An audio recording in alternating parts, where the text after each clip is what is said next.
Добро вечер. На 15 октомври во Македонија ќе се одржат 6-тите локални избори. Ќе се избираат идните градоначалници на ниво на Македонија и идните нови совети кои што ќе раководат со градот последните 4 години. Вечерва ви ги представуваме кандидатите за градоначалник за општина Охрид. На моја големо задоволство и чест, тројцата кандидати се одзваа на поканата и присуствуваат денеска во нашето студио. Ќе разговараме и ќе ги представуваме програмите кои што тие ги нудат за овие локални избори. Ви ги представувам независниот кандидат за градоначалник Стефче Стеовски. Благодарам. Работен во Министерството за внатрешни работи. Добро вечер, добре ни дојдовте. Потоа кандидатот за градоначалник од Коалицијата за живот во Македонија, предводена од СДСМ, професор доктор Јован Стојановски. Добро вечер, добре ни дојдовте. Добро вечер. И кандидатот за градоначалник од Коалицијата за подобра Македонија, предводен од ВМРО ДПМН, доктор Митко Тилевски. Благодарам за поканата. Добре ни дојдовте, уште еднаш ќе ви кажам на моје големо задоволство тројцата што се одзвавте на поканата и што присуствувате во оваа наша емисија, каде што ќе ги представиме вашите програми за овие локални избори. Најпрво морам да ве прашам како ја оценувате досегашната изборна трка, да речем, која што ја водите, постојано сте на терен, постојано сте со граѓаните. Значи, дали е во онаа мера во која што се надевавте и очекувавте дека ќе биде, или потпишавте договори за фер, дека ќе биде изборната трка и самите избори. Дали се одвива во таа насока и како е на терен? Па би кажал пред се поздрав до граѓаните на Охрид. Досегашната кампања е веќе во тек почната. Останалото ше не освоена недела до крајот на кампањата. Ние точно подпишавме пред една недела еден кодекс за фер и демократски избори, за демократско понашање меѓу кандидатите. Тоа сега функционира. Нема некои груби нарушувања на изборниот процес, како што гледаме се среќава во ниво на Македонија. Се надам дека тоа ќе остане во нашиот град и понатак, бидејќи овие избори ќе поминат, ќе дојдат други избори, сепак ние треба да останеме достоинствени и како граѓани на Охрид и да придонесеме сето тоа да се одвива во најдобар ред. Така, говорете, професор. Секако дека го подпишавме кодексот за фер и демократски избори и тој е облигаторен за сите нас кои што го подпишавме заедно, си пруживме рака еден со друг и мислам дека па и пред почетокот на оваа емисија коректно се поздравивме. И сметам дека и оваа дебата на која што ќе присуствуваме сите тројца кандидати за градоначалник на Охрид ќе помине во една фер и коректна атмосфера и сметам дека до крајот на кампањата до 13 октомври дека ќе нема воопшто инциденти затоа што тоа е фактички она за што и цела Македонија се бори, да бидеме демократска држава и да оставиме лице и пред НАТО и пред Европа кај што тендираме да одиме во наредниот период. Јас до сегашната водена кампања од трите од наш тројца, ја ценам дека е на некое ниво задоволително.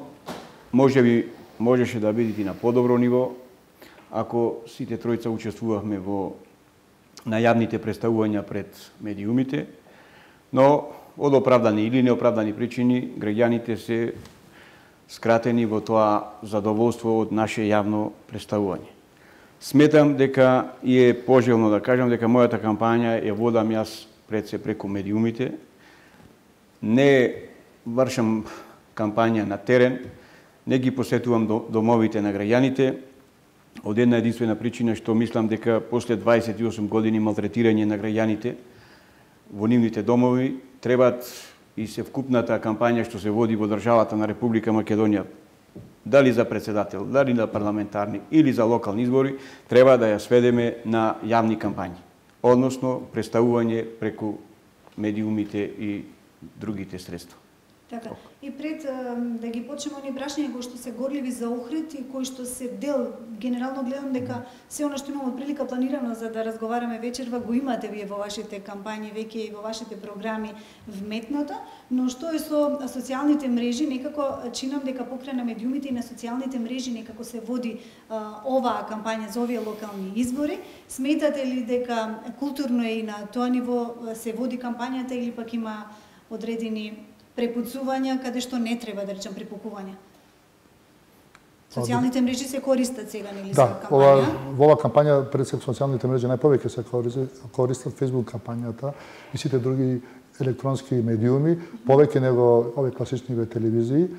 Има одредени препукувања, одредени несогласувања, нали сепак тоа е да биде во нормални граници, сепак треба да се зачува достоинството и ферплеот кај сите граѓани што тоа го пустираат. И мислам дека тоа треба да остане понатака. Добро, феноменот на социјални мрежи не можеме никако да го избегнеме. Тоа е надраснување на онаа социјална мрежа која што некогаш беше актуелна во Охрид, а тоа е чаршијата. Чаршијата и денес постои како социјална мрежа и озборувањата, разговорите, мислењата на луѓето не можеме да ги избегнеме. Јас упатувам апел до членството на Социјалдемократскиот сојуз да издржи уште 7 дена и да не ги напаѓа по ниеден основ, ќе ги наречам против кандидатите, а во основа се останати кандидати. Политички против кандидати. Да. Так. Исто го мислиме и ние сите тоа да биде. Сепак сме граѓани на Охрид и треба да продолжиме сите заедно да го развиваме Охрид, да го градиме на подобра иднина. Сметам дека социјалните мрежи се најголемиот благодет на новава време, на новава цивилизација. Сметам дека во иднина сите кампањи ќе треба се водат, како што реков, преку социјалните мрежи и преку средствата за јавно информирање. Онај метод на предизвикување, на мафтање со знамења, на мафтање со и повикување на одредени радикални промени во државата, мешање на централната власт во локалните избори, тоа мислам дека треба да го искорениме. Прашањата што се од локален карактер треба да останат на локалното население да одлучи за иднината на својот град. И сегашното мешање на централната власт, односно на сегашната власт и на опозицијата со одржување на големи масовни митинзи по градовите создава само поголема нервоза кај граѓаните и трка кој повеќе има гласачи. Јас применав нов метод според кој така ја водам и самата кампања. Сега веќе започнуваме со оние проблеми кои што го тиштат Охрид. Јас само едно објаснување до нашите гледачи дека кандидатите за градоначалници ќе имаат по отприлика минута и пол да одговараат на прашањата, чисто ради тоа што сме ограничени, сепак сме време, но сепак ќе ви се дозволи да се доискажите, значи нема да кратиме никога, доколку имате реплика на некој од вашите против кандидати, имате по 30 секунди да ја кажете вашата реплика. Значи, ќе започнеме со долгот на општина Охрид. Општина Охрид имаше долг од 33 милиони. Истиот без јавните предпријатија, со јавните предпријатија беше нешто поголем, истиот се намали чинам за 13 милиони, но сепак сумата е многу голема која што и во моментов ја има како долг општина Охрид. Како вие како идни градоначалници планирате да се соочите со овој проблем и на кој начин ќе се решава долгот на општина Охрид? Да почнем од мене. Може, доколку немаат повелите, значи од некаде треба да се почне. Хајде нека почне да додиме по... Пред се јавниот долг на општина Охрид на вистина е јавно познат и истиот представуваат еден од поголемите проблеми за нормално развивање на општината Охрид. Општината Охрид согласно децентрализацијата која што треба да се дозаврши, а сега се наоѓаме уште во првата фаза, односно сме зависни од централната власт, сметам дека идниот градоначалник пред се треба да го реши јавниот долг на она ниво на кој што треба, односно да ја одблокира сметката на општината Охрид. Тој јавен долг на општината Охрид не е предизвикан само од општината Охрид. Тој јавен долг е наметнат од централната власт согласно изградбата на колекторскиот систем и согласно сите тие капитални инвестиции кои што ги предложи владата на Република Македонија за овие 28 години, а кои што во периодот се откажа од нивно финансирање или одржување. Сметам дека јавниот долг мора ние да го завршиме уште во првата година, односно да направиме координативно тело кое што и во договор со владата на Република Македонија тој долг и блокадата на општина Охрид морат во најкратко време да заврши.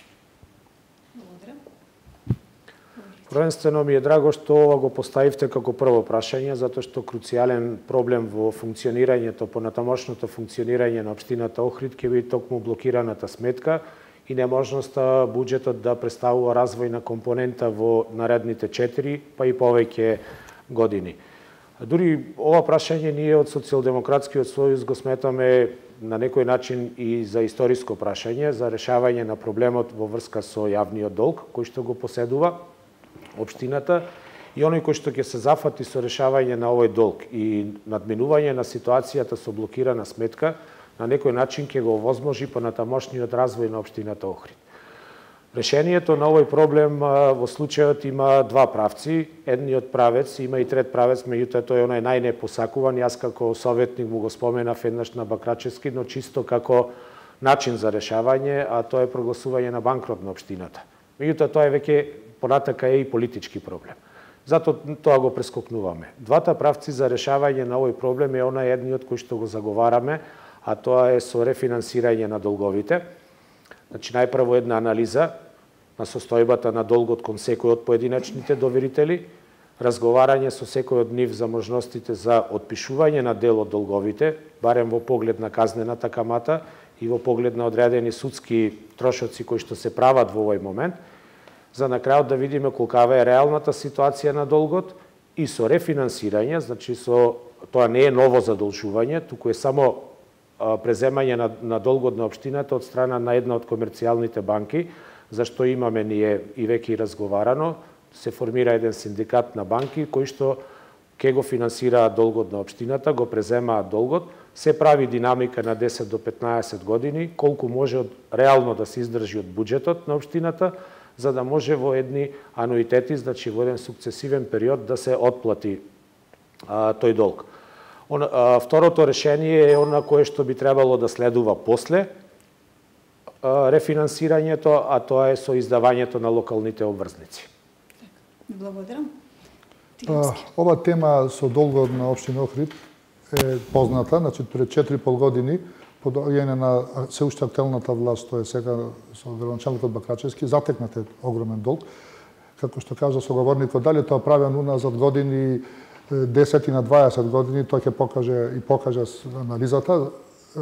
Вистина е дека почетокот првите 2 години општината беше презадолжена, преблокирана, значи не можеше да функционира нормално.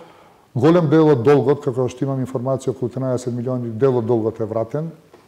Долгот како долг е толку нема и, како што кажа, и судски забрани, затезни камати, што се тие плюс тоа. И затоа но после 2 години, после сегашниот момент, голем дел од јавните предпријатија што должеа се позитивно сега почна да работат, значи вратени се голем дел од долговите, вработените се социјално и здравствено осигурени, порано имаше до 5-6 месеци се каснеше со тие социјални и здравствени осигурувања. Сега тоа е на едно позитивно ниво ставено. Имам информации дека општината е во една позитивна консолидација и треба и понатака да настави за тој што ќе го добие мандатот, за да се повеќе придонесе, за да се развива позитивно финансиската конструкција на самата општина. Јас имам план, заедно со група експертите што ќе ги тима, што ќе работи кај мене, за да се подобри состојбата на посебно финансирањето на општината, како општина само тоа да го направиме, со одредени прибирања на дотоци на пари, со реализирање на програми што се од европски фондови, донации, сето тоа да направиме, иако е долгот голем, сето да направиме за да може да функционира општината нормално, али да има една компонента на развивање на градот и на општината. За сега мислам дека сме во една права насока и отчетот што ги имаше сегашниот градоначалник, тоа ни го потврди и се надам и понатака тоа да го продолжиме. Така, го споменавме и колекторот како едно од најголемите... Јас имам... Да, имате реплика. Имам реплика. Пред се јас како независен кандидат за градоначалник во никој случај не се согласувам со господин Стојановски општина Охрид да прогласи банкрот, односно да се изврши ново задолжување од некоја комерцијална банка. Пред се, од моја страна, да има, да речем, ќе има иницијатива да се утврди одговорноста како, зошто и кој ја задолжил општината Охрид до овај степен. Значи, пред се мора да ја утврдиме одговорноста. Дали таа одговорност е на општина Охрид, раководните структури на општина Охрид или на централната власт. Без одговорност за овој долг ние не може да разговараме за ново задолжување или за некое си рефинансирање. Ние, согласно член 41, став 1 од Законот за локална самоуправа и незино финансирање, немаме право за нови задолжувања, нови вработувања и нови капитални инвестиции. Ние мора првим да го чистиме тоа што ни останало како криминал. Дали постои кривично дело злоупотреба на службена положба и властување со несовесно работење во службата? Да, постои, затоа што тој долг растел и стасал до 50 или и до 50 милиони евра. Одговорност мора да има. После ќе разговараме за одговорност. Така реплициравте на професорот. Така, велите. Кратко да возвратам одговорноста. За одговорноста е задолжена се разбира друга институција, одговорност мора да имат. Долгот е во динамика настануван, значи настануван од осамостојувањето на Македонија како држава и особено од легувањето во фазите на децентрализација, значи од 90-тите години натака.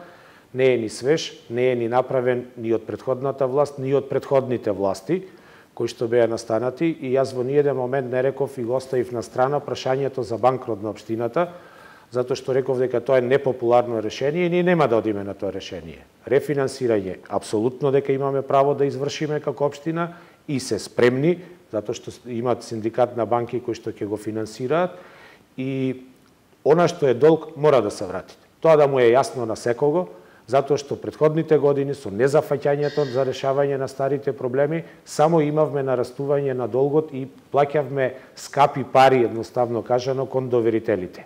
Каматите растеа и со тоа растеше и долгот. Затоа што имавме високи камати, казнени законски камати и трошоци по судска основа.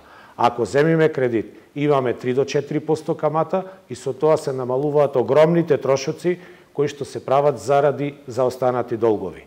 А јас реков и на почетокот на моето излагање дека со секој од доверителите ќе се разговара за основите на настанување на долгот и за можностите да се опростат дел од трошоците. Но ние сме должници како општина и тоа мора да му е на секого јасно. Значи да не се правиме дека сме ние супериорната страна. Не, општината е должник и има доверители, а дали некој го направил криминално долгот, со ревизијата тоа ќе биде покажано и ќе биде утврдена одговорноста. Јас исто би кажал дека исто аз сум легалиста и сум за правно тоа да се види кој го направил, како го направил долгот, никој не сме да биде одземен од одговорноста, а имаме начини како тоа да го изведеме, барем да се тие камати со доверителиве, со преговарање, да видиме како тоа може да го решиме, да се намалат или да направиме репрограмирање на долговите, како што кажа, со банки или со одредени други донации или некои проекти. Али општината мора да функционира, таа општинава е една жива материја, каде што не сме да се направи банкрот на самата општина, така да има повеќе опции, тие ќе ги предвидиме понатака со тек на време. Претходна власт. Ние во општина Охрид немаме претходна власт, ние имаме само две власти во Охрид. Тоа е власта на ВМРО ДПМН и власта на СДСМ. Претходна власт ние имаме власт од Социјалистичка Федеративна Република Југославија или Социјалистичка Република Македонија, тоа е пред 90-та година. Ние разговараме денеска за долгоите настанати после 1990 година, односно раководењето на двете политички партии, ВМРО ДПМН и СДСМ. Претходна власт ние немаме. Таа претходна власт замина со претходната држава. Разговараме за Република Македонија со општина Охрид. Добро, сега кога што ги слушнав кандидатите, категорични се дека ќе друга институција треба да решава кој го направил долгот, а потоа според програмите, значи од она што го чув од излагањето досега, дека според програмите ќе се баре начин како да се решава долгот кој што го има наследено општина Охрид. Потањето е сосема јасно, не може ни да биде поинако. Градоначалникот е должен да направи ревизија, врз основа на таа ревизија другите инстанции и институции во државата го решаваат, ја решаваат одговорноста за направените долгови, евентуални злодела, криминални активности и слично. Или грешки кои што се настанати, па може и ненамерно. А меѓутоа тие одлучуваат за одговорноста, не ние. Ние сме задолжени за развој на општината, да имат развој на општината. И со решавање на долгот можеме да преминиме во развој на општината. мирна буџетска стабилност во решавањето на иднината на граѓаните кои што од нас тоа го очекуваат. Може ли да повелете сте? Најголем проблем на општина Охрид представуваат колекторскиот долг. Токму тоа сега сакав да го поставам. Колекторскиот долг е настанат како резултат на договор на Социјалистичка република Македонија со тогашната општина Охрид, али во една друга Социјалистичка федеративна република Југославија. Тој со однос од 1983 година беше следен. 60% обврска на Социјалистичка република Македонија, 20% обврска на општина Охрид и 20% на општина Струга. Од каде ние се доведовме како општина да целиот долг и целата тежина за одржување, за финансирање на колекторскиот систем да падне 100% на општина Охрид. Што значи, обврските што ги имат сегашната влада на Република Македонија према колекторскиот систем треба да се ги исполни. Обврските што ги има општина Струга треба да се ги исполни. Останатите 20% ќе се ги исполнит општина Охрид. Тоа е законското решение. Сите тие кои што го создадоа долгот, сите треба да го преземат и да го рефинансират, односно да ја одблокираат сметката на општина Охрид. Имаше една иницијатива за поделба на јавните предпријатија, поточно јавното предпријатие Водовод да се подели на две или едното да го превземе колекторот, конкретно да го превземе државата. Дали се сложувате со ова и дали сметате дека на овој начин во голема мера ќе се намали долгот и ќе се превземат веќе врските за воиднина? Па, јас би кажал дека далечната 1980 година, кога беше на прекрасна иницијатива и проект што се направи од тогашната држава за да се направи колекторскиот систем. Ја знаете дека Охридското езеро е еден природен резервар, едно езеро заштитено во светски рамки. И тоа што се направи беше сето позитивно, но со тек на време некои работи се изместија од колосек, така да голем дел од долгот што има општина Охрид е направено од колекторскиот систем. Јас како иден градоначалник сметам дека треба да се направи поделба на локалното јавно предпријатие Проаква, да се подели на општина Охрид и општина Струга, додека колекторскиот дел што потпаѓа под тоа треба да го преземи државата, како сепак Охридското езеро не е езеро на охриѓани, тоа е на цела Македонија и на цела Европа. И со тоа голем дел од проблемите што се јавуваат со тие долгови, со наплати, ќе се решат. И уште една работа. Ние како Охрид имаме информација дека Проаква има висока наплата за потрошувачка за вода и сите работи што ги работи, додека општина Струга има многу ниска наплата. Така да стално се преклопуваат тие две работи и со тоа ќе се реше многу меѓу општините тие нерегулисани финансиски проблеми. На охриѓани му е сосема јасно дека за ова прашање мораме сите да имаме единствен став и во излагањата од сите кандидати гледате дека одиме во тој правец. Ние и во изминатите години како Социјалдемократски сојуз и советници во Градскиот совет дававме поддршка за решавање на овој проблем, затоа што проблемот е настанат со здружување на сите работни единици, Охрид, Струга и колекторскиот систем во едно јавно предпријатие Проаква. И во времето, значи, кога ја имаше централната власт ДПМН, отпочнаа разговорите, но не се завршија, тоа си е веќе политичка одговорност, а сега во времето на владение на Социјалдемократскиот сојуз, исто премиерот Заев ги отпочна преговорите и ќе сноси политичка одговорност и да ги реши тие проблеми во интерес на граѓаните. Заради тоа што без издвојување на колекторскиот систем, да биде под владение на јавно предпријатие кое што е од централната власт, а не од локалната власт, а издвојување на двете работни единици Охрид и Струга во посебни јавни предпријатија, затоа што ние сме посебни општини. И нема што во моментов години наназад се кумулирани. По 500-600 000 евра годишно прави Водовод загуба, без разлика кој е на власт, дали е СДСМ или ДПМН, дали е повеќе или помалу успешен директорот. Значи е системски проблем. Значи станува збор за системски проблем, градски проблем, а не политички проблем. Нема тука добро или лошо владение, имат системски проблем. А сосема е жално кога во ситуација да живееме покрај езеро, а да ние имаме загубар кој што е Водовод. Срамота е. Срамота е за нас како луѓе. Решението лежи во тој правец што мора да има поделба и основите за поделбата се направени во претходната власт, значи да не бидеме само критизери, некогаш и да ги надградиме оние дејанија кои што ги презели претходниот градоначалник, ако бил од спротивната политичка партија, и да се заврши таа работа. Охрид си е Охрид и си имат свое јавно предпријатие водовод, Струга си е Струга, нека си сносите одговорностите.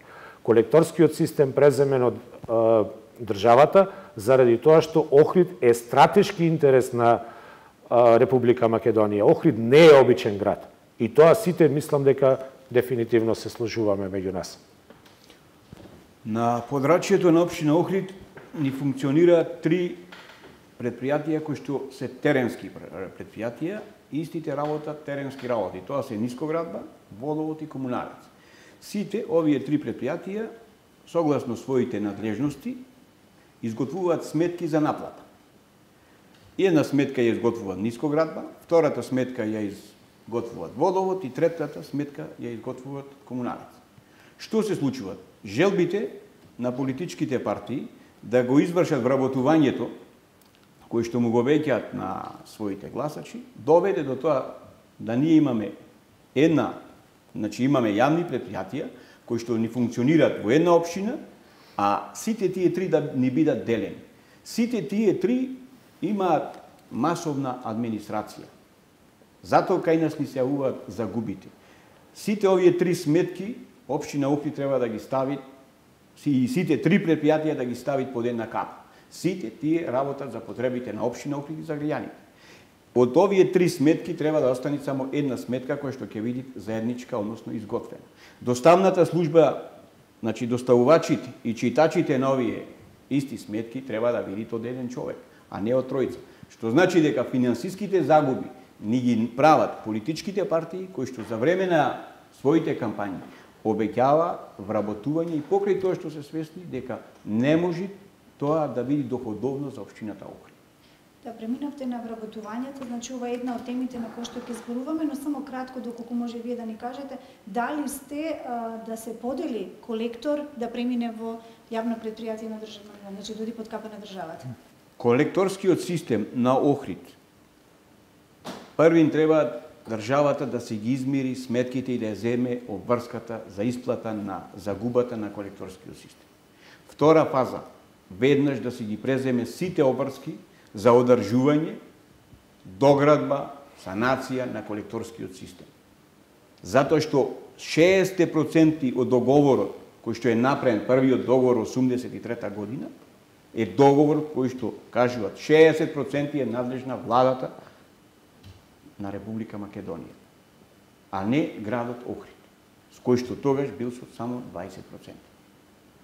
Значи, неминовно е тоа, мислам дека државата треба да си го земи она за кој што е надлежна и било нејзина иницијатива. Ние зборуваме тројцава за финансиска конструкција за да се врата долговите. Јас би напоменал дека во далечната 1983-4, значи 35 години поминаат кога се направи тој проект и тој колектор со некои подобрувања понатака во 1999 година, 2000 година. Значи тој колекторски систем е 31 километар од македонска страна. Не е довршен, значи тука треба да се завземе, ако сакаме езерото го заштитиме, некој не го спомнуваат албанскиот дел од езерото. Има 14 пумпни станици, каде како така сега функционира со одредени недоследности, проблеми. Исто има една пречистителна станица во селото Враништа, каде што треба, по моје мислење, а имаме и ние план овде, како го кажуваме во својата програма, а и пред 2 години имаше една физибилити студија направена од владата на Република Македонија пред 2 години, за Јапонска имаше некоја експертска група, каде што бараше, дојдоа, видоа, ги детектира проблемите што се во колекторскиот систем. Значи, тој колекторски систем правен е тога за одредена група на граѓани, за одредени капацитет што може. Сега се надмина таа бројка за Охрид и Струга и така во голем дел од потребите не ги задоволува тој колекторски систем. Има големи проблеми во пробноста на системот. Значи, не функционираат некои делови. Затоа се направи таа физибилити студија, се кажа дека тогашната влада даде задолжение заедно со јапонската, со некои донации, да се тоа доста кошта, околу 50 милиони евра, да се сето тоа во со години во фази тоа направи, да се подобри со еден систем, нов јапонски систем, цевка во цевка, да нема копање, да биде тоа внесување во самите сегашни канализацијски цевки, цевка во цевка, без да цел град повторно го прекопуваме. Знаете, уште ќе направиме голем проблем.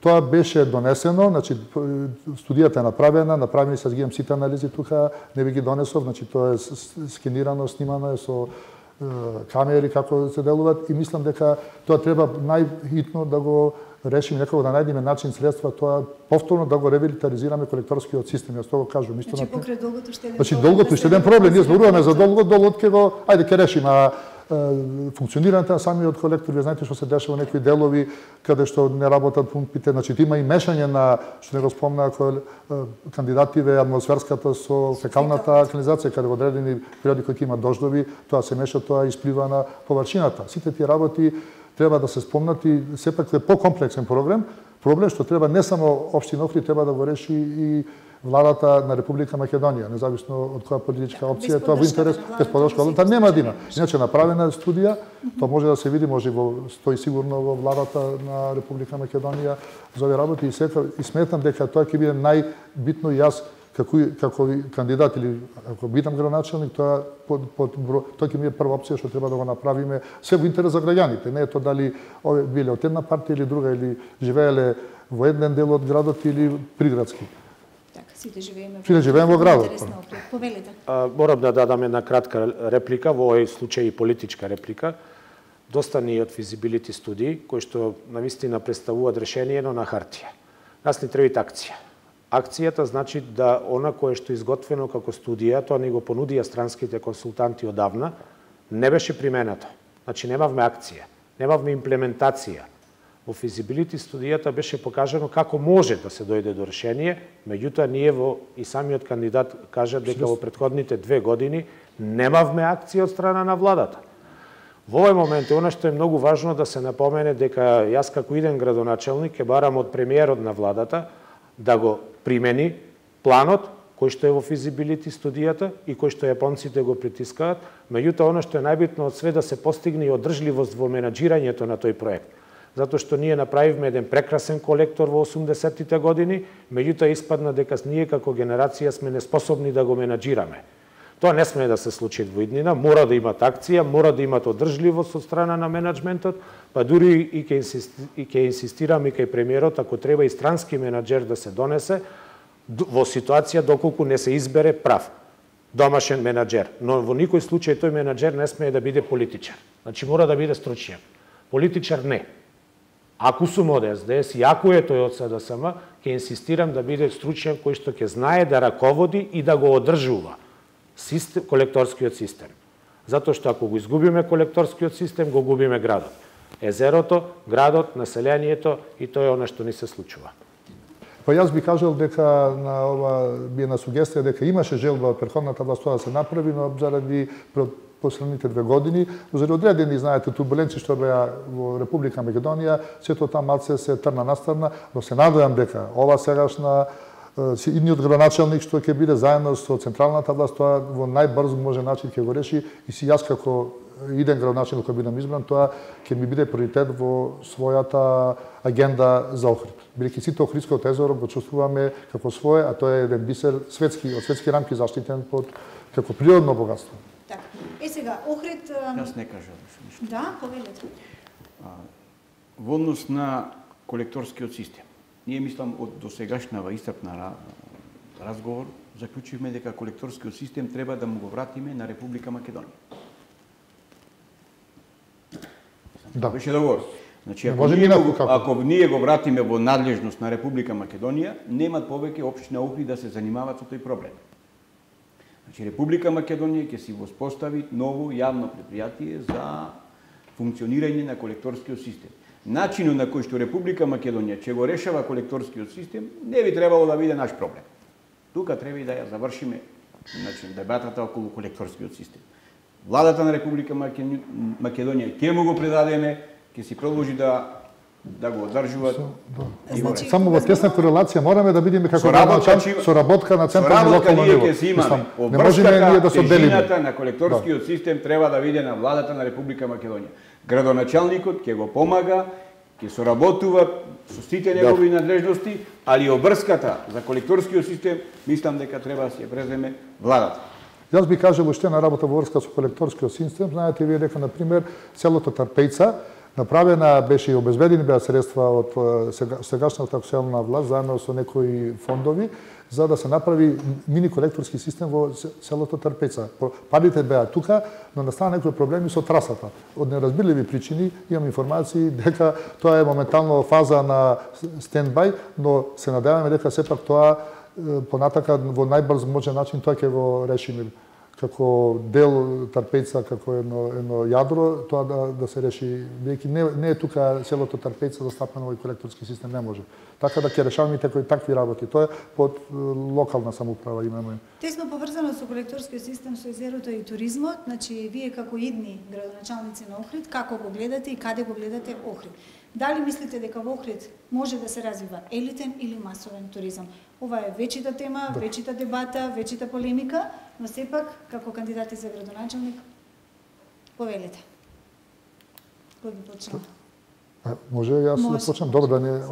Значи, јас би кажал дека сите се стремиме за елитен туризам, и тоа е добро, бидејќи имаме прошетан сегде по светот и знаеме што значи елитен, што значи масовен туризам.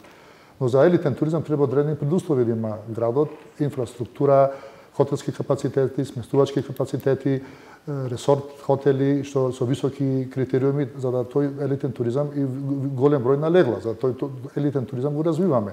Јас на пример како човек не ги гледам граѓаните како елитни или неелитни, ги гледам граѓаните и туристите што доаѓаат во Охрид, како луѓе што доаѓаат, што ќе дојдат кај нас, ако ние со нашата гостопримливост, сесавност, му пружиме прием на самите туристи, за тие повторно да се вратат повторно во нашиот град, на одреден број на луѓе да му кажат во нивната земја дека Охрид е нешто едно прекрасно место, прв пат што доаѓаат, па повторно доаѓаат, па по втор пат, па по трет пат доаѓаат, тоа е за мене поголем успех. А сето тоа ќе вроди понатака со помасовност, други гости ќе доаѓаат, а и елитниот туризам, ви кажав, со одредени предуслови може да се развие елитниот туризам само така. Не може само ние да зборуваме сите за елитен туризам, а да немаме предуслови за елитен туризам.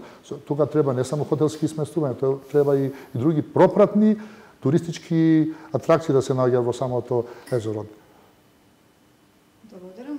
Кој би продолжил? Значи Охрид елитен или масовен туризам, Стојанов Сковер? Охрид елитен или масовен туризам е тема на дискусија помеѓу оние кои што ги поседуваат хотелските и угостителските објекти. Оние кои што се сопственици, оние кои што се директни актери. Бизнисот треба да си го одлучи патот по кој што ќе се развива. Зборувам од позиција на еден градоначалник. Задачата на еден градоначалник е да во два дела. Едниот е да го створи амбиентот во државата, во дестинацијата, во случајот во општина Охрид, а вториот е да го створи инфраструктурниот амбиент, за кој што разговаравме пред мало. Ако ние не го решиме колекторскиот систем, задолжувањето, ние нема да имаме ни приватни инвеститори кои што во моментот екзистираат во Охрид или па понатака ќе екзистираат во Охрид. Улогата на градоначалникот не е да одлучува во кој правец ќе се развива туризмот, туку одлучува во кој правец ќе се развива амбиентот во градот кој што го раководи и да представува услужлив кон приватните инвеститори. Значи, разговаравме за колекторскиот систем. Тоа не може да го среди некој угостителски објект, ќе го среди градоначалникот во соработка со централната власт. Кога ќе имаме добро езеро, тогаш ќе имаме и нови инвеститори. Ние можеме да му помогнеме на инвеститорите да добијат што е можно побрзо детален урбанистички план, дозвола за градба, се разбира прилагодена на условите на живење во градот.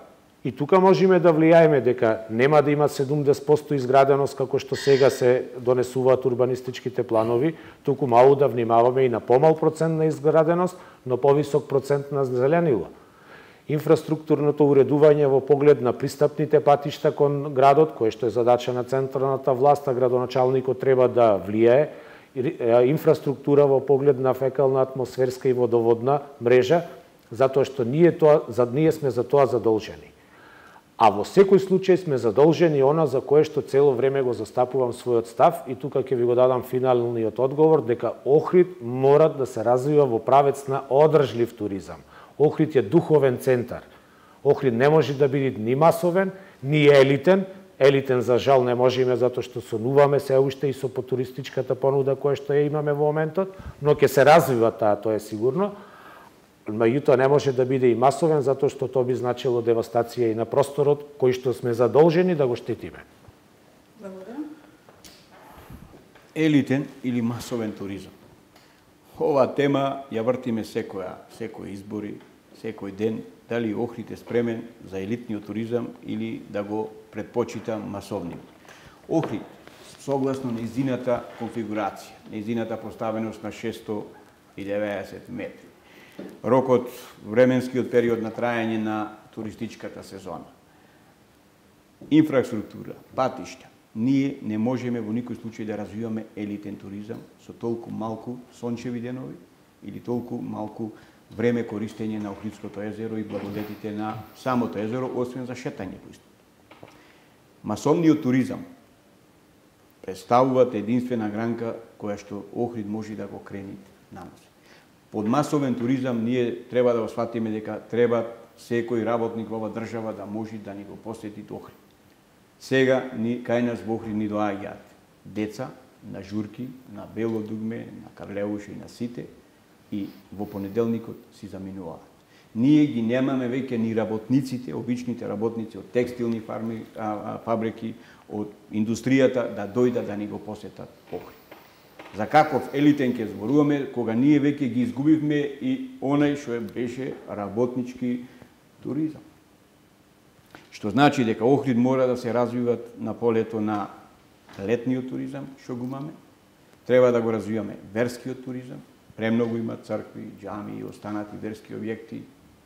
Треба да го развиваме селскиот туризам, да го развиваме, зборувам, бачила треба да направиме на планината Галичица, планинарски домови да направиме, да имаме разноликост во самиот. Понуда за да привлечеме што. Јас би дополнил само размислам, значи вие знаете дека во последните неколку години, да не испадне тоа како политички кажано, беше зголемен интересот на посебно на странските туристи што доаѓаат во Охрид. Али сето тоа направено во една силна промоција што е направена како во Македонија, Балканот и во Европа и во светот. Така вие сте сведоци дека зголемен бројот на туристите што се инокемањата во Охрид.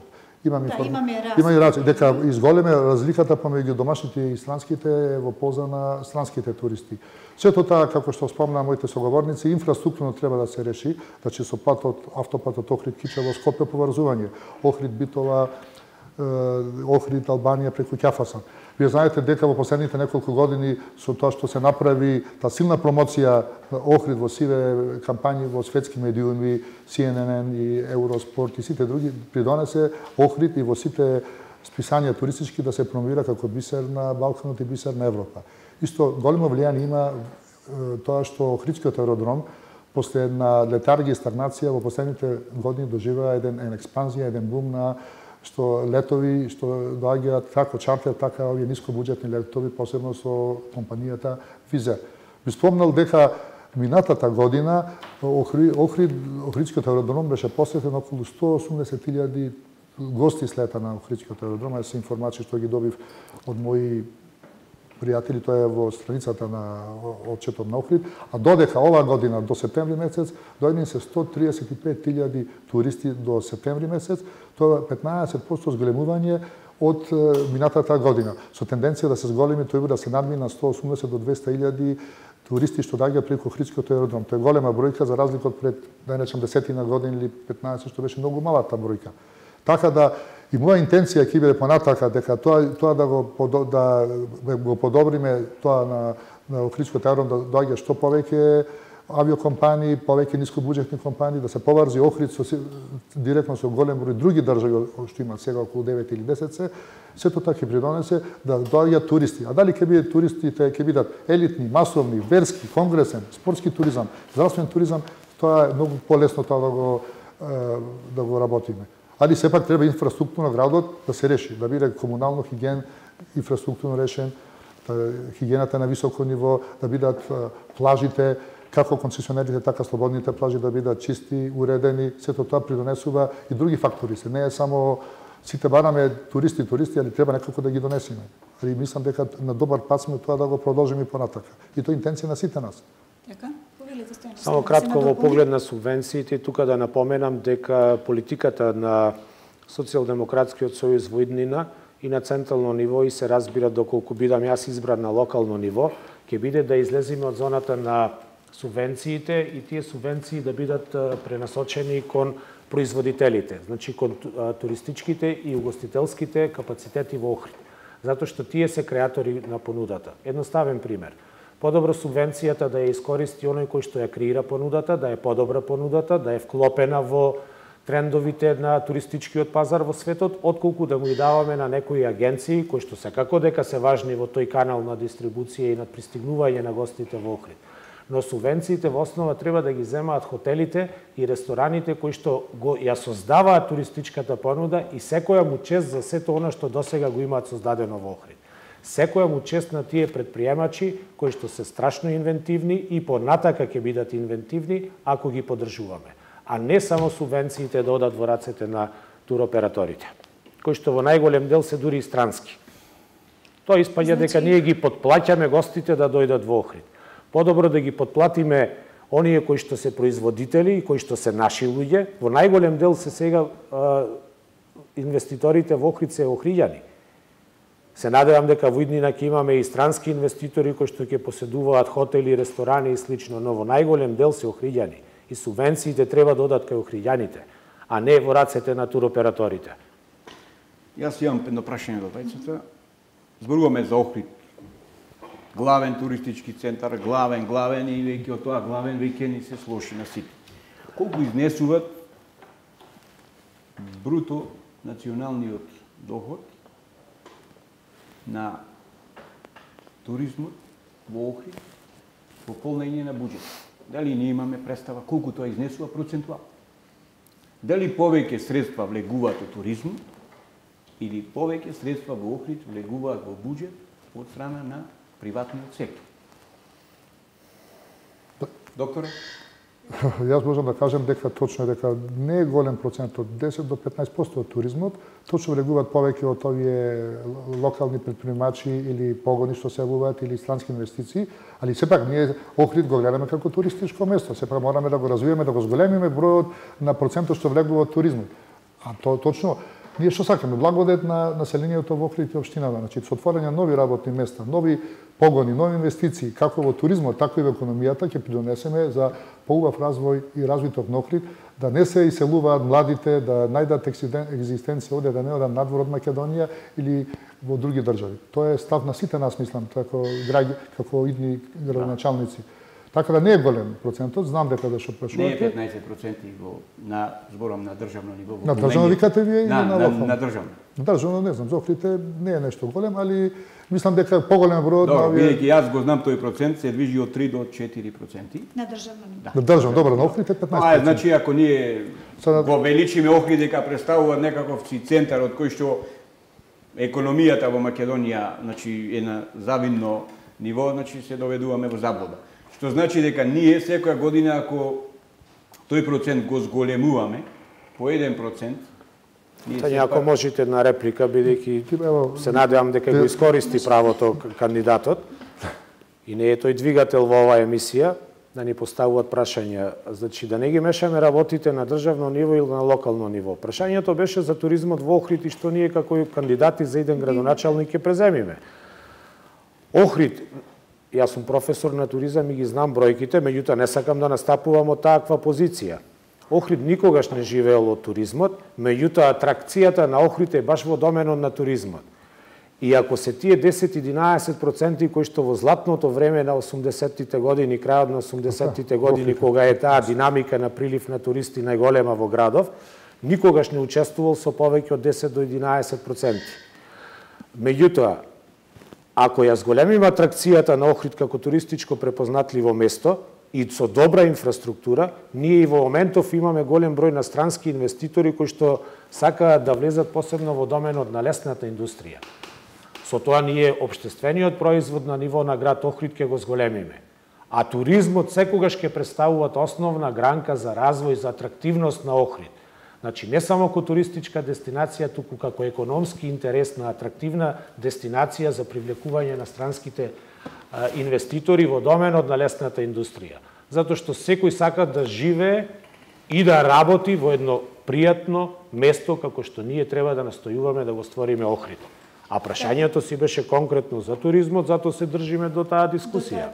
Уште една тема која што е поврзана со Охрид и во последно време сме многу и критикувани дека Охрид е еден од градовите од кои што има најголемо иселување на младите. Значи, знам дека не се ваша надлежност доколку станете градоначелник, но сепак според ингеренциите кои што ќе ги имате како градски татко, што би направиле младите да ги задржиме во Охрид или пак да ги вратиме некој што замина доколку се може? Ајде сте оскинати. Вработувањето и заминувањето на нашите синови и ќерки од Република Македонија, посебно од Охрид, ќе ни представуваат уште многу години проблем, бидејќи и сегашните правци по кои што се движи градот Охрид и Република Македонија не ни даваат надеж дека за многу брзо време ние ќе може таа состојба да ја стабилизираме. Додека ние се занимаваме со водење на кампањи и обеќање на гласачите дека да, ако бидиш со нас имаш вработување, ако бидиш со другите имаш вработување, ама ако бидиш независен или професионалец, ќе мораш да ја напуштиш Република Македонија. Сите деца што ни ја напуштија државата не се приклонија кон ниедна политичка партија.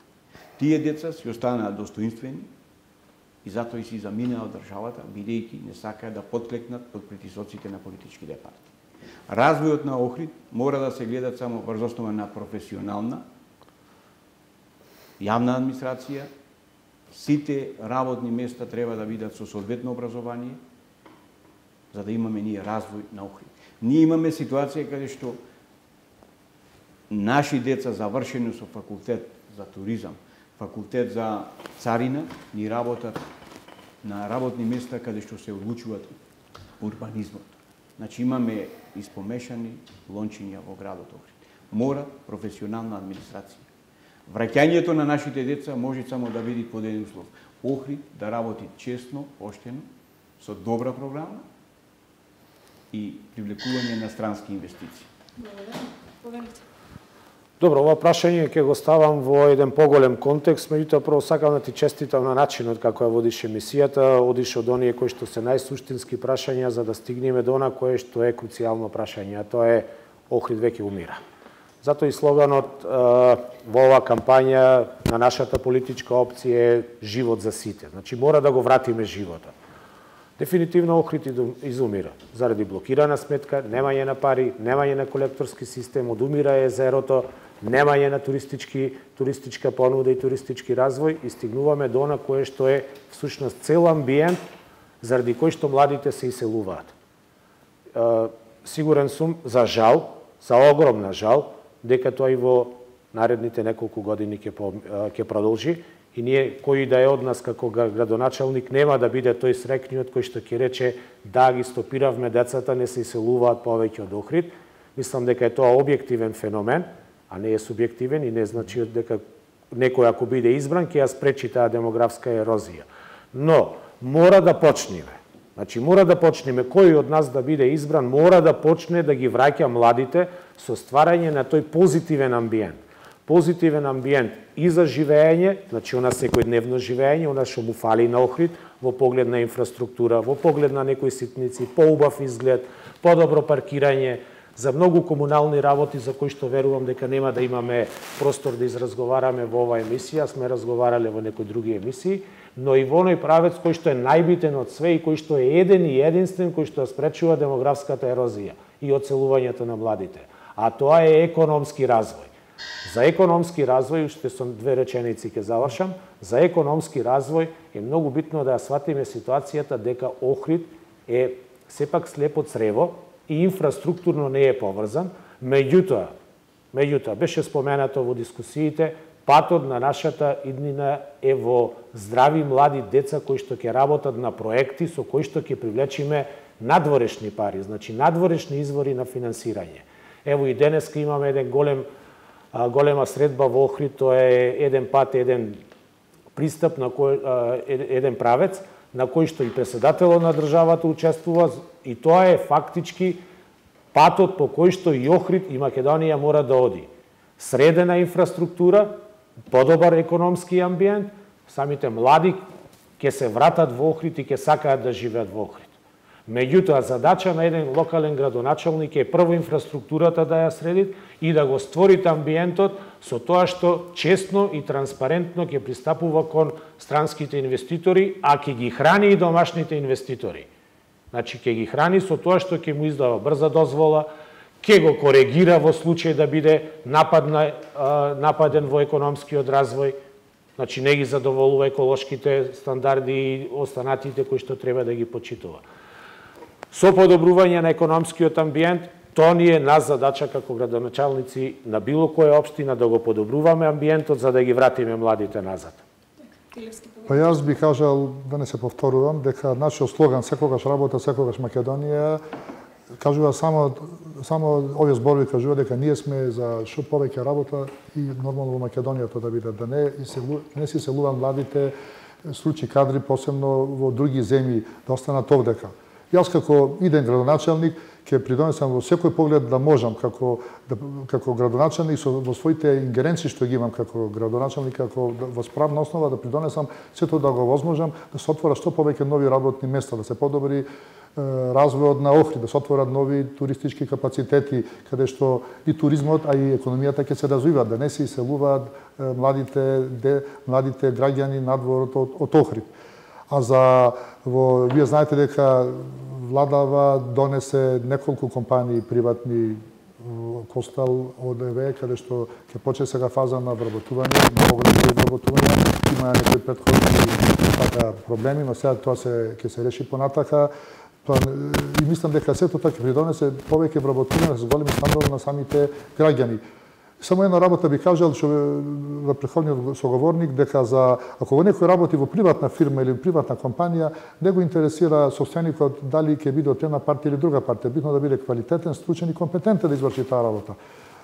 Тоа се дешава во овие државни и локални предпријатија, додека за такви компании секој бара да е стручен и компетентен самиот работник. Тоа е моја мислење. Така, веќе рековме дека не е се во ваша надлежност, не се во наша ингеренциите колку што ќе ги имате. Ќе помогнеме максимално да се тоа подобри. Апсолутно, оние ингеренции кои што ги имаме во моментов, нитко да не те прекинам. Ништо не, извинувам.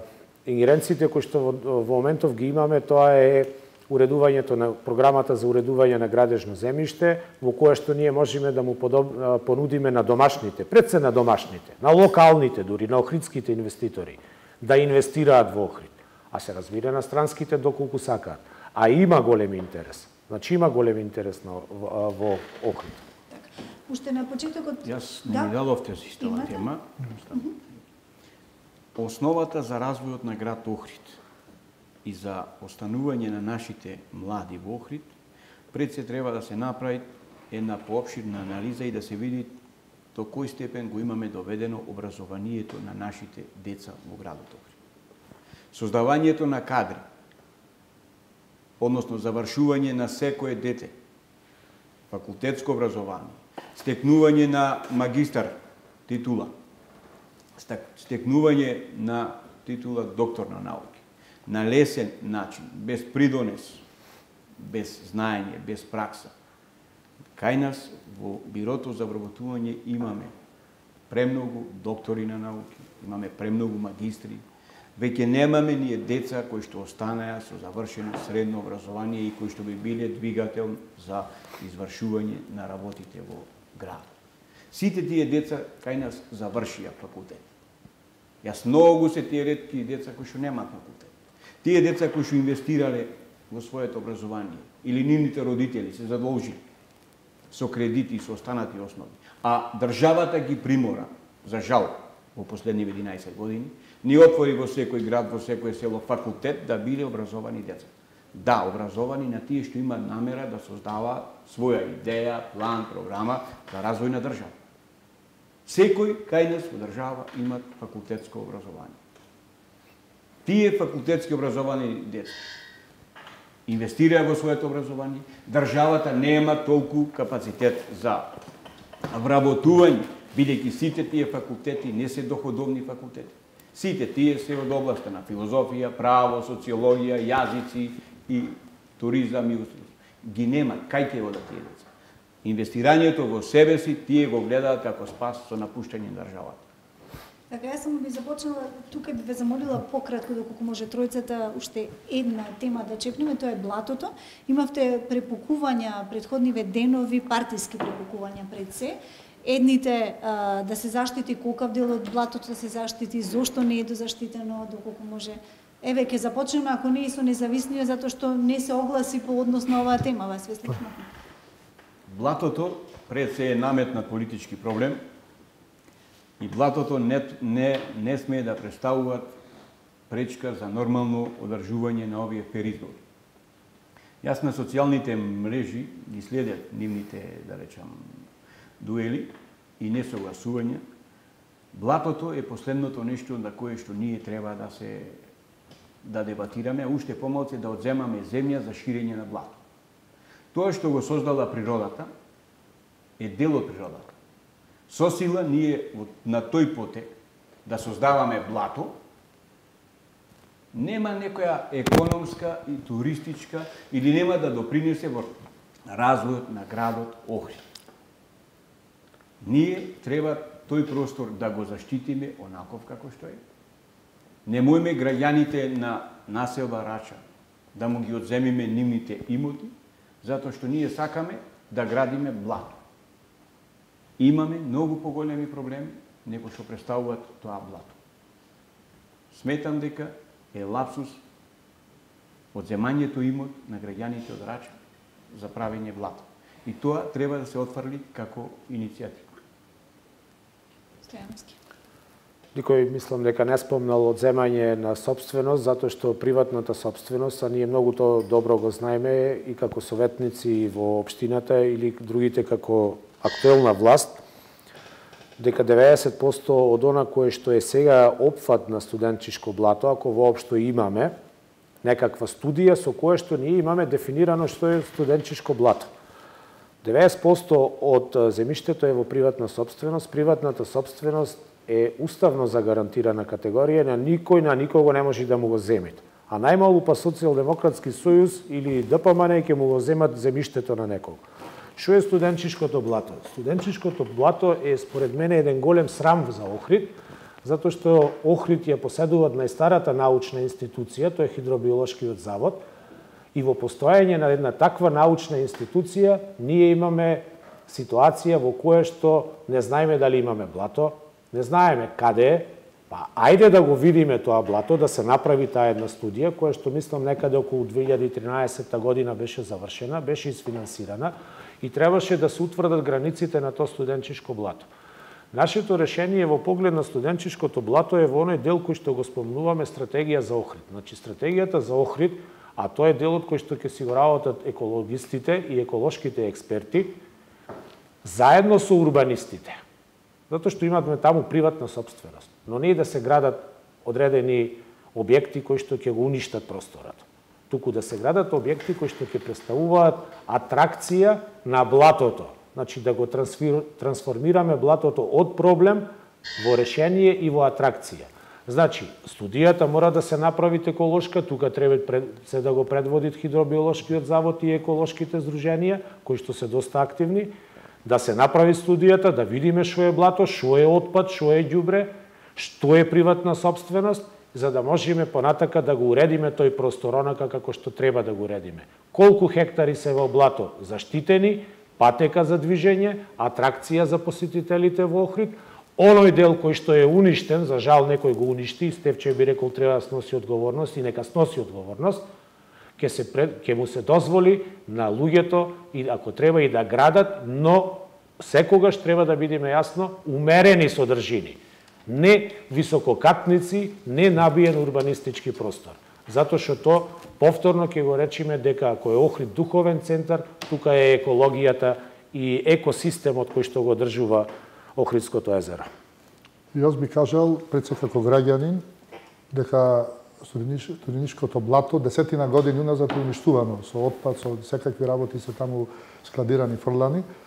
Ја ништо против тоа да се исчисти, да се ревитализира, но да има одредена одредени хектари што би можеле тоа да се направат, нема десетина хектари, еден дел да биде, а другиот дел да се решава постепено заедно со некои студии, со Министерството за екологија, со Министерството за транспорт, со екологистите, како тоа најдобро би изгледало. Да биде зачувано автентично, но сепак да биде еден предпознатлив лик на градот, а не да се урбанизира, да се прават таму стамбени згради и некои други објекти. Вие се гледате дека тој дел таму се направи таа патека од Охрид, од мостот па до Горица 1, една прекрасна патека каде што се отвори тоа за посетителите, има неколку угостителски објекти, тоа заживе тој простор, тој дел позади таму помеѓу патеката и патот, тој треба убаво да се осмисли, се урбанизира, заедно, кажав, со екологистите, заедно со општината, заедно со централната власт, да не дозволиме до уништување на самото блато. И јас пак ќе кажам, да има одреден процент што би се зачувало, а другиот процент да видиме како ќе го решаваме. И таму што кажавме има приватни поседи што тие не можеме никако тоа да му ги одземиме на луѓето. Сепак и тие треба да живеат. Ако имам уште... Јас имам само неодговорноста на општинските служби досега и на сите чинители на општина Охрид го доведоа градот до овај степен. На истиот тој потек студенчишко блато, ние го имаме комуналец. Некој си зеде за право да го пополни тој простор со шут, одредени згради во градот што се рушија и државни и јавни институции, цел шут го несла таму. Ама ние зборуваме за студенчишко блато, а гледаме дека таму некој си зел за право и тоа го направил градежно земјиште, односно изготвил објекти. Дали ние имаме одговорност? Проблем е ние што во Охрид немаме одговорност. На никого. Ние да разговараме уште 3 дена, ако не почнеме да бараме одговорност, ние секој избори ќе зборуваме едно исто. Имаме проблем и така ќе се движи времето и животот. За жал, ограничени сме со време, значи ни остана уште многу теми од социјала, од образование, културата, ние чекнавме спортот. Јас верувам дека едно е сигурно, еден од вас ќе биде градоначалник. Прва прилика од кога ќе седнете во таа градска фотелја, ќе седнеме ако отворено. Јас имам уште многу прашања кои што денес не успеав да ги поставам, ограничени сме уште еднаш ќе кажам со време, но би сакала на крај да ве прашам, значи покрај Стевоска кој што се истакна дека не оди од куќа до куќа, нема средба со граѓаните, вие како кандидати за градоначалници од ВМРО ДПМН да само имате постојана средба со граѓаните, значи дали имаат големи или мали барања граѓаните, значи постојано се среќавате со нив. За жал, Охрид, град кој што лежи на вода, ни се случува да сред лето нема вода во Лескоец, нема вода во Лакочеви, можеби. Дури и стариот дел на градот се случува да преку лето нема вода за пиење. Значи, дали се овие барањата, дали бараат локална инфраструктура, значи асфалтирање на улички, дали бараат можеби вработувања, кои се барањата на граѓаните? Што бараат охриѓани? Големи или мали барања имаат? Како што кажавте, нашата агенда е набиена доста, како на централно, така на локално ниво координација имаме тука, носно сме со граѓаните, лице во лице контактираме, од куќа на куќа одиме, посетуваме улици со качина. Мене ми изненадува тоа што во 21 век има толку нерешени проблеми што треба да се решат. Што се основни работи, улично осветлување, канализација, присутни септички јами се уште, водоводна канализација, водовод, мешање на водоводната, атмосферската со фекалната канализација, нерешени, неасфалтирани улици, луѓето газат по блато од централното градско подрачје, не викам јас да во руралните објекти. Тие се многу мали бара, нашиот народ е скромен, не бара нешто многу, али бара основни животни потреби што му следува.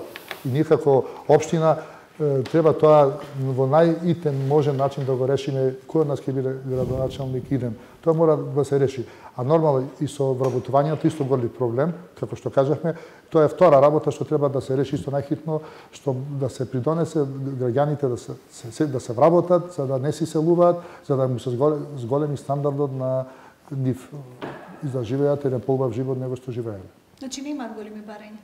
Нема. Тоа се работи што се нормални. Во 21 век да се голесна животот. Во 21 век тоа е некои работи се непојмливи за 21 век, али тоа се работи што треба да се решат во најбрз начин. Тоа е најбитно што би ми се зафатил јас како иден градоначалник. Понатака и сите други проблеми што се побитни. Има некои работи како градоначалник, ние градоначалници имаме своји ингеренции, што негде можеме, негде не можеме. Има некои други работи што не се во наш домен. Али се ќе гледаме ние што се во нашиот домен, јас како ако го одам во општина, тие работи да ги решам. Во урбанизамот исто не решени голем број проблеми. Со тие планови на ГУПови, доста има нерешени. Мислам дека во фаза сега се чека овој деталниот урбанистички план, главниот урбанистички план, тој треба веќе даден од Министерството за транспорт, треба тој да се помине да се реши едно за секогаш во Охрид.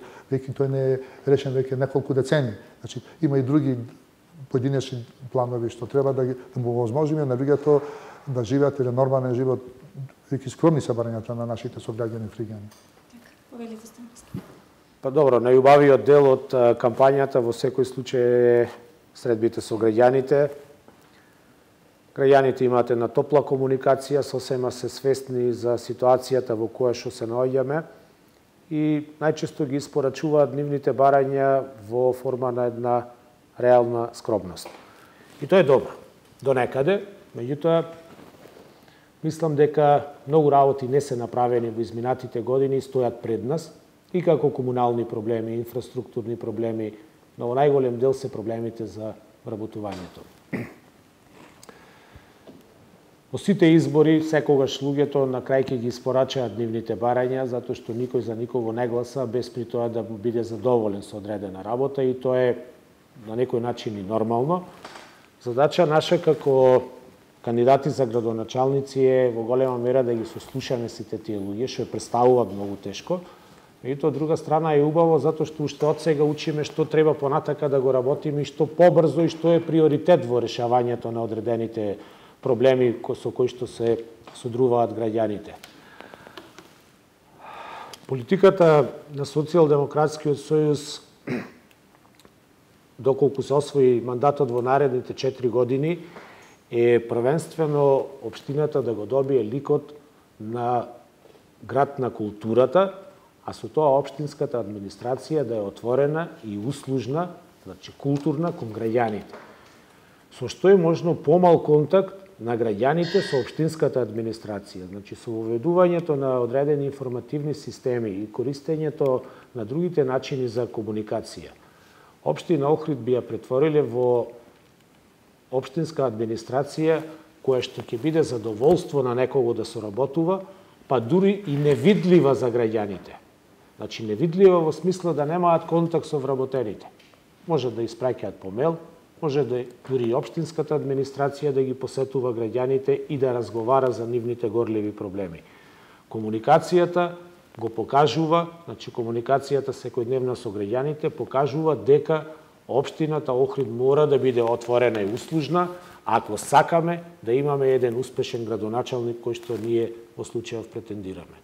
Ако градоначалникот продолжи во иднина да биде повикуван на телефон, оговаран дека не му се јавил на некого или не му завршил работа, ништо не сме постигнале во наредните 4 години. Столб на еден градоначалник е општинската администрација. Тоа го сакат граѓаните.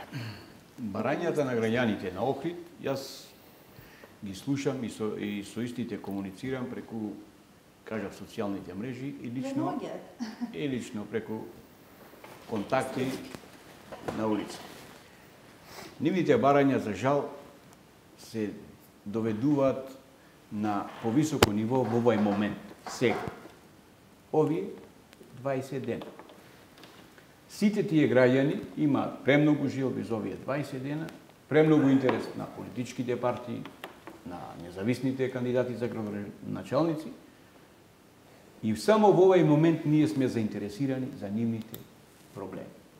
Што наредните 4 години ќе се случува со потребите, барањата на граѓаните? Кампањата за подобар живот на граѓаните треба да се води 4 години, а не 20 дена колку што сега ние водиме кампања. Тоа е најголемиот проблем. Ние на граѓаните сега му обеќаваме се и сешто. И решавање и на водоводни, и на канализацијски, и на чиста вода за пиење, и на секаков туризам, и на вработување. Да, до 15. На 16 нова песна, затоа што ќе ни доаѓаат нови избори парламентарни. повторно ние ќе разговараме за колектор. Повторно ќе разговараме за златото, повторно ќе разговараме за комунален смет, значи повторно е истото. Мислам дека граѓаните треба да се свесни дека политичките партии и новиот градоначалник треба 4 години да соработуваат и да му удоволуват на нивните барања. Сега 4 години да се составуваат новата програма за градба на Охрид. Секој граѓанин да има право да поднесе барање и да му биде одговорено по електронски, лично, во писмена форма за неговото барање. Јас би кажал дека општината треба пред се да биде сервис на граѓаните. Ние како градоначалници да бидеме достапни на сите граѓани, отворени и комуникативни и транспарентни. А иначе, што кажал соговорникот, точно е дека во овај период се јавуваат многу проблеми и многу барања на граѓаните. Али ние како идни градоначалници кој од нас ќе биде избран, ние треба да работиме од наредниот ден кој ќе биде од нас некој избран за наредните секој ден од кој ќе ги избера за наредните 4 години за да повторно бараме поддршка од граѓаните за втор мандат. И тоа да се прави континуирано, не само пред избори. И тоа граѓаните ќе го препознаат сигурно на наредните локални избори што ќе се одржат за 4 години, те брзо ќе дојдат. Ево сега за 7-8 дена ќе бидат избори. Кој ќе добие? Ќе добие после за 4 години онма ќе дојдат избори нови, така да ние не можеме да бидеме повторно, треба да се погледнеме во очи и да пред граѓаните и пред самите себе што сме направиле, како сме направиле. Не можеме да ги лажиме. Едно ќе го излажиш некога, не можеш два пати да го излажиш. Така. Има уште време до гласањето, имаме уште една недела некаде добра кампања да се води, да се надеваме дека истата ќе биде на ова ниво како и досега во Охрид, значи без инциденти, туку баш во онаа насока во која што треба да се води самата кампања. Мене ми останува на крај да ви се заблагодарам навистина што гостувавте денеска во регионалната О2 телевизија и оваа дебата се емитува на телевизија Нова. Така да се надевам дека еден од вас, уште еднаш ќе кажам, ке е идниот градоначалник на Охрид, со него ќе имаме убава соработка, се надевам кој да биде од вас, дека ќе продолжиме соработката како медиум, ми ќе дискутираме многу по-обширно и многу повеќе за сите овие теми кои што го тиштат и градот и охриѓани, да се надеваме дека ќе ги спроведите вашите кампањи, вашите програми во целост и дека еден по еден проблемите ќе се отклонуваат од самиот град. Ви благодарам навистина што гостувавте денеска кај нас.